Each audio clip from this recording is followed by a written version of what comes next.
And he said he stopped right there and went, maybe I chose the wrong path. Because this allows you to go do bad things, and in the back of your mind you can justify it by saying, well, I'll just get forgiven later. And isn't that what Catholicism is? Sin on credit? Is that what we're supposed to do? It makes you want to sin. When you're saved by grace through faith and you look at what Jesus did to save you, it makes me not want to sin.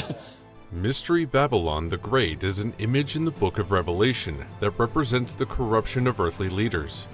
Do we believe that empires, kingdoms, or city-states weaken over time, or that the same system operates in new clothes?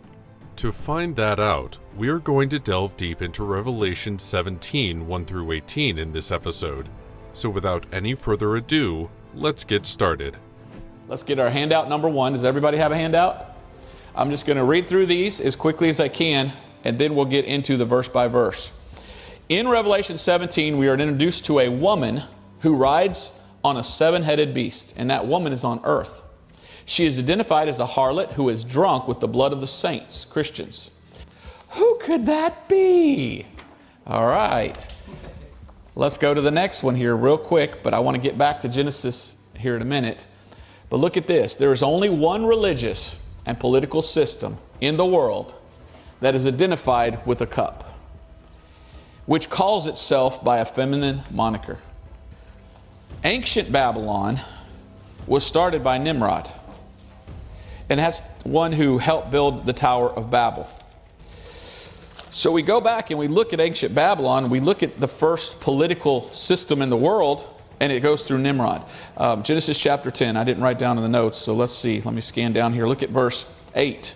And Cush begat Nimrod, he began to be a mighty one in the earth. Let's go to handout number 3. In the Bible, it was Rome who was in power during the time of Jesus. So when the Apostle John is writing this book, the one that ruled the world was Rome. Rome was a brutal regime which killed many people. It not only murdered Jesus Christ, but most of the early apostles. It further murdered many in the early church. Remember the stories of them in the Colosseum? The book of Revelation is a true source of guidance for us all who are the believers of Jesus Christ. And there's so much in it that we can look into and see it in our lives as well. Just like that there are some political and religious opinions that need to be differentiated from a human perspective. And the Mystery Babylon the Great is one of them. Now, according to Robert Breaker, many versions of the evil realm have had intimate relationships with human rulers. The relationship will grow stronger towards the end of this age. This is demonstrated through symbolism in the book of Revelation. Babylon is used figuratively to refer to all self-centered governments, businesses, and religions in the world. Bible commenters have speculated that Mystery Babylon represents Rome, Jerusalem, or a revival of ancient Babylon. Many interpretations have been formed from an ambiguous passage by an angel describing the prostitute in Revelation 17:18, which says, "The woman that you saw is the great city that has dominion over the kings of the earth." The prostitute is also known as Mystery Babylon, or Babylon the Great. The angel does not provide a thorough solution in this little verse. Therefore, we must learn what the biblical concept of city is. Is there an actual city with powerful people working behind the scenes to control earthly rulers? Or is the city symbolic? For now, we will concentrate our attention on the symbolic. Throughout history, many monarchs and other leaders have had unnatural drives to grow their power, wealth, and land holdings. It appears that they were never satisfied. This desire for more authority is a significant factor to explore in Genesis 6, 1 through 4, and 10, 8 through 12. These sections explain the growth of the city-state system prior to and following the flood. The habits of taking several brides or building towers are no longer necessary, but the desire for territorial and population control persists.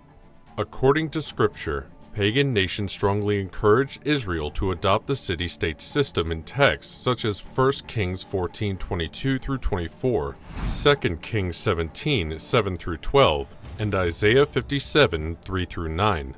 These incidents demonstrate the worship of false gods, referred to as devils in Deuteronomy 32:17. We may believe that the demonic realm primarily influenced religious rituals, yet we know that the political sphere was linked to religion through priests and rulers. There are several historical accounts involving priest-kings in Sumer, Egypt, Greece, and Rome. That is what's being described here by Robert Breaker. Revelation 17 tells us about a mystery, which is Babylon, and it is seated on 7 hills. Do you know that Rome is also on 7 hills? Rome, since antiquity, has been called the city of 7 hills, and there they are right there, all 7 of them. Did you know that? So many of the early Christians, especially John and others, they knew Rome was the city of 7 hills, so they would have known, hey, that's talking about Rome. I think the devil likes 7 hills. Now, I don't know this, so this is why it's a theory. There's 7 everything in Revelation in heaven. So could there be 7 hills in heaven too? Just a thought. Because everything the devil does, he wants to imitate where he used to once be. And now he's cast out. So I bet, and I'm just saying, I don't know for sure, but I bet he likes to have around him things that remind him of what he used to be. Just coincidence, nothing to see here, right? I mean, there's nothing to that, is there? Or could it be that the devil wants to always be in a place with 7 hills? Maybe that reminds him of some 7s that he had up in heaven or something. I don't know. But I find that awfully incredible, don't you? And I wonder if they're not in contact with the one telling them, go over there and find a place with 7 hills and build me a city. And maybe that's how that works. But there are a lot of places in the world, you can look it up, that sit on 7 hills. But how come America, supposed to be the greatest nation or the most powerful, sits on the capital? How is it Rome? How is it Constantinople, where they moved at one? What is all the... You got to wonder. I don't think I'd ever want to move to a place with 7 hills, would you? The next thing that is being talked about by Robert Breaker here is the city that is referred to as the City on 7 Hills. Now, according to some scholars, the woman in Revelation 17 undoubtedly refers to a city. But what exactly is this city? Preterists believe that Revelation was authored and fulfilled prior to 70 AD. Many Preterists believe Babylon is a code word for Jerusalem, but some reject this notion. The book of Revelation was written around 95 AD, therefore many of its references are to the future rather than the past. Furthermore, Revelation frequently refers to itself as prophecy. Christians from the old times refer to Rome as the city on 7 hills. However, according to Robert Breaker, that is not the case. First, Rome is not the mother of harlots, Revelation 17:5. Babylon is the source of all idolatry and spiritual prostitution. For example, the mother-child cult spread over the world from Babylon. Babylon is the mother of harlots and earthly abominations. Rome is only the daughter of the mother. Second, as previously said, many think that the woman sits on 7 heads/7 mountains, citing that Rome was founded on 7 physical mountains/hills. However, does the term 7 heads/mountains refer to 7 real mountains/hills, or is the explanation more symbolic? According to Revelation 17:9-10, the 7 heads are 7 mountains on which the woman sits, and they are 7 kings. 5 have fallen, 1 is, the other has not yet come, and when he comes, he must remain a little while. Was Rome founded on mountain hills, of which 5 had already fallen, 1 is still standing, and another will rise but only for a short time? Many commentators express this implicitly. The issue is that anything that should be interpreted metaphorically is read literally. However, the divine record plainly demonstrates that the head/mountains allude to historical rulers and their kingdoms, not 7 actual mountain hills. Third, the 7 heads/mountains describes the beast in greater detail than the woman. The woman rides on the beast, and whatever the 7 heads/mountains represent, it reveals more about the beast than the woman. Furthermore, the woman does not only sit atop the beast, but also on many waters. Revelation 17:1. If the many waters are interpreted figuratively, which they are, it follows that the beast with 7 heads/mountains on which the lady sits must likewise be interpreted symbolically. Again, this is exactly what Revelation 17:9-10 accomplishes, and that is what's being told by Robert Breaker here. Because a whore is someone who sells her body and sells herself. And you look into a lot of those Catholic priests that don't marry Do you know how many sexual sins they fall into? You know how many altar boys were buggered by them? They had to go to court and pay off a settlement, remember? When you don't marry, you've got problems. It has to be a sinless substitute in order to get forgiveness. So I do not adhere to Roman Catholicism. It's a state and religion. It's a church state. A state-run religion is Roman Catholicism. And that's what it seeks to do. It seeks to take over countries. If you go to any Spanish-speaking country, you know what you find? Go to the very middle, the plaza. Here's the mayor's office. Here's the Catholic Church. Here's the judicial. They're all together because it's church and state. Cannot be denied. You ever heard of a thing called the Crusades? You know what that was for? That was for the Pope. So that they could take Jerusalem, and then he would go there and sit down in Jerusalem and say, now, worship me. What does that remind us of? Well, that's what this guy does. He goes in Jerusalem, kicks the Jews out, sits in the temple and says, I am God. Do you see how it all fits together? And I saw the woman drunken with the blood of the saints. Now, what is the blood of the saints? There has always existed true Christians that weren't Catholics throughout history. The early church, they were known as Paulicians because God gave revelation to Paul. Traditionally, pre-tribulationists have held one of two basic perspectives on the identification of the political Babylon the Great, which all agree is depicted at least in Revelation 18. These are the proposals that Babylon the Great is Rome and the ancient metropolis of Babylon in Iraq. The identification of Babylon the Great as Rome was first developed by Protestant reformers who saw the Roman Catholic Church as the primary source of evil in the world.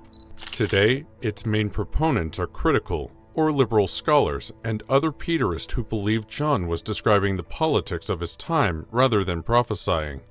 According to Robert Breaker, if one believes that John was predicting of a biblical entity and that the Roman Catholic Church is not the main cause of evil in the world, then there is virtually no basis for identifying Babylon the Great with Rome. Thus, few pre-tribulation dispensationalism now hold this viewpoint. Pre-tribulational writers are more likely to believe that Babylon the Great refers to the city of Babylon in Iraq. This viewpoint is based almost entirely on the use of the term Babylon. Another thing that is being described by Robert Breaker here is that because of the positioning of Revelation 17:1 through 19:4 in the narrative and the mention of Babylon the Great in the description of the seventh bowl, it is widely assumed that Babylon the Great is destroyed at the end of the tribulation period, either at or shortly before Christ's second coming. If this interpretation is right, Babylon the Great must represent the Antichrist Empire or base of power, as the Antichrist dominates the global economic system during the second half of the tribulation period and is the most powerful ruler on earth. However, if Babylon the Great is destroyed before the second coming, particularly before the midpoint of the tribulation period, it cannot be identified with the Antichrist kingdom, because the Antichrist remains in power until Armageddon. Babylon the Great must relate to another entity that is more powerful than the Antichrist dominion at the beginning of the tribulation period. The elimination of this organization is thus required to permit the Antichrist rise to power. According to Robert Breaker, in Revelation, the first passage to reference Babylon the Great in the book of Revelation, an angel declares, "Fallen, fallen is Babylon the Great, which has given all the nations to drink of the wine of the wrath of its sexual immorality." This proclamation is issued at the midway of the tribulation period, according to the book of Revelation's narrative framework. The angel who cautions against taking the mark of the beast is reported to have followed the angel who previously predicted the fall of Babylon the Great. The mark of the beast is implemented after the tribulation period's midpoint, which coincides with the timing of these angelic announcements. It seems like the Antichrist comes out of Catholicism, or at least Catholicism gives him his power, and somehow it's connected to the European Union, somehow it's connected to the United Nations. They're all working together for a one world government with a one world leader. Even Prince Charles said, we need a one world leader, didn't he? Wow. So Revelation chapter 17, verse 11. And the beast that was and is not, even he is the eighth, and is of the seven, and goeth into perdition. So how could he be of the seven and then be the eighth? Unless he dies and then comes back to life. If that's right, in that system are unclean spirits. So who's leading all those? Sounds like the devil would try to tell somebody to go kill somebody else. Doesn't the Bible talk about seducing spirits? Isn't that what they do? Get people to fornicate? I wouldn't want to. Have you ever been in a Catholic church? It's creepy. Everyone's going to be looking for moral support. And they're going to say, Pope, what is this? Best place for them to show up would be right there in the middle of the Vatican. And there's a huge open space right there where a UFO could land. And they get out, and the Pope goes, no, they're on the level, let's all follow them. And it's literally a fallen angel or something. So what are they saying? They're saying they're the true Jew or something. That doesn't make much sense. We saw a rebuilt Jerusalem. We saw Israel as a nation again. God's not done with Israel. So they aren't the Jews. And so they don't believe in studying the Bible like we do and seeing how it turns out. You'll never go to a Catholic church and the priest goes, we're studying Revelation verse by verse today. Because they believe it's all symbolic. According to Revelation 17:16 through 17, Babylon the Great is destroyed by the Antichrist and the 10 kings of the European alliance that serve as his base of power. Prior to this time, Babylon the Great ruled world politics and the global economy. According to Revelation, the Antichrist kingdom is the dominant world power during the second half of the tribulation period. And this revelation shows that he controls the world economic system during the second half of the tribulation period. Babylon the Great must be destroyed before the tribulation period's midpoint. If Babylon the Great is destroyed before the midpoint of the tribulation period, it begs the question of how this historic event relates to the judgments of the first half of the tribulation, specifically the seal judgments and the first 6 trumpet judgments. While the seal judgments make no direct reference to Babylon the Great, there are numerous textual clues that Babylon the Great was destroyed early in the tribulation period, as evidenced by the first 4 seal judgments. The first seal judgment depicts the Antichrist winning by battle, Revelation 6:1 through 2, and it is completely consistent with Revelation 17 to interpret this as his destruction of Babylon the Great. Apart from that, according to Breaker, a study of Revelation 17:1 through 19:4 reveals Babylon the Great as the world's great powerhouse in the end times. Analyzing this passage of the book of Revelation reveals the following facts. 1. Babylon the Great possesses the world's largest economy. It is the world's wealth center, responsible for a prolonged era of global wealth creation in the end times. 2. Babylon the Great influenced global culture in the end times in a clear anti-Christian manner. 3. Babylon the Great wields the most political authority of any entity in the end times. 4. Babylon the Great is thought to have had the most powerful military in the globe at the end times. Thus, Babylon the Great is a global hegemon, a country that will rule world politics, economy, and culture in the end times.